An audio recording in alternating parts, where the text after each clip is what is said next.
এতিয়ালৈকে আমি প্ৰায় 200টা আঞ্চলিক পঞ্চায়ত বিনা প্ৰতিদ্বন্দ্বিতাৰে নিৰ্বাচিত হৈছোঁ আৰু 17-18টা জিলা পৰিষদ আমি বিনা প্ৰতিদ্বন্দ্বিতাৰে নিৰ্বাচিত হৈছোঁ। সদস্য যদিও দলৰ টিকেটত নাই, কিন্তু আমাৰ দলৰ কাৰ্যকৰ্তা হাজাৰতকৈ ওপৰত ইতিমধ্যে বিনা প্ৰতিদ্বন্দ্বিতাৰে নিৰ্বাচিত হৈছে। মই ভাবোঁ যে পঞ্চায়ত ইলেকশ্যনত এইবাৰ এক প্ৰকাৰ কংগ্ৰেছ দলে আমি জিকাটোৱে বিচাৰিছে আৰু কংগ্ৰেছেও আমাক এক প্ৰকাৰ ৱাক অভাৰ দিছে। বহুত বেছি নিৰ্দলীয় প্ৰাৰ্থীও নাই। গতিকে মই ভাবোঁ যে এইবাৰ আমি অভিলেখ সংখ্যক পঞ্চায়তত আমি জয়লাভ কৰিম।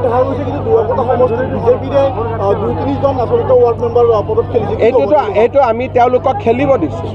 যিহেতু বিজেপিৰে প্ৰতিদ্বন্দ্বী কংগ্ৰেছ নহয়, বিজেপিৰ ভিতৰতে, গতিকে আমি টিকট দিয়া নাই। ৱাৰ্ড মেম্বাৰ 2-3জন খেলক, খালি এটা খেলুৱৈ সুলভ মনোভাৱেৰে খেলিব লাগে, ইজনে সিজনক সমালোচনা কৰিব নালাগে, এটা যাতে সুন্দৰ উৎসৱমুখৰ পৰিৱেশত তেওঁলোকে ইলেকশ্যনটো খেলি দিয়ে।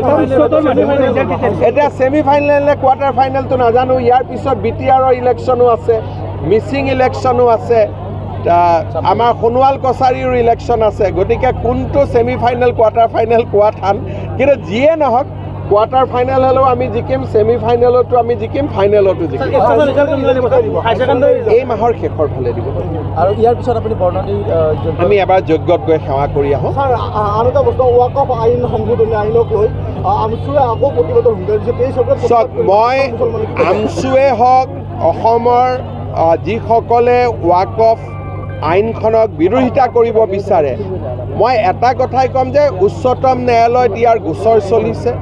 কাৰোবাৰ কিবা পক্ষ ৰাখিব আছে, উচ্চতম ন্যায়ালয়ত ৰাখক, কথাটো তাতে ভালকৈ আলোচনা হ'ব। অসমৰ ৰাস্তাত যদি কোনোবাই নামে, ৱাকফক সমৰ্থন কৰা মানুহো ৰাস্তাত নামি যাব, তেতিয়াতো কাজিয়া পেচালহে হ'ব। আমি অসমত কাজিয়া পেচাল নিবিচাৰোঁ। আমছুক মই ক'ম যে ভাই, আপোনালোকে বিৰোধিতা কৰিলে সমৰ্থন কৰা মানুহোতো আছে, গতিকে আমাক সংঘাত নালাগে।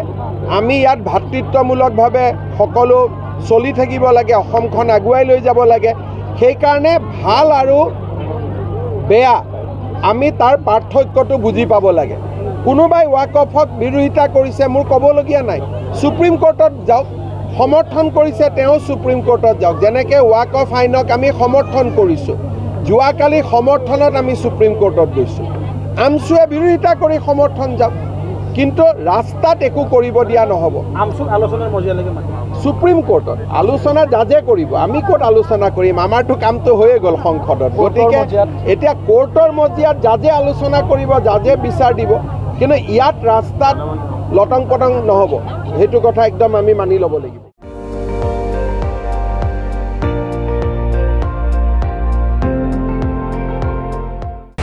আপুনি চাই আছে ND24, সৰ্বশ্ৰেষ্ঠ নহয়, সৰ্বোত্তমৰ দৌৰ।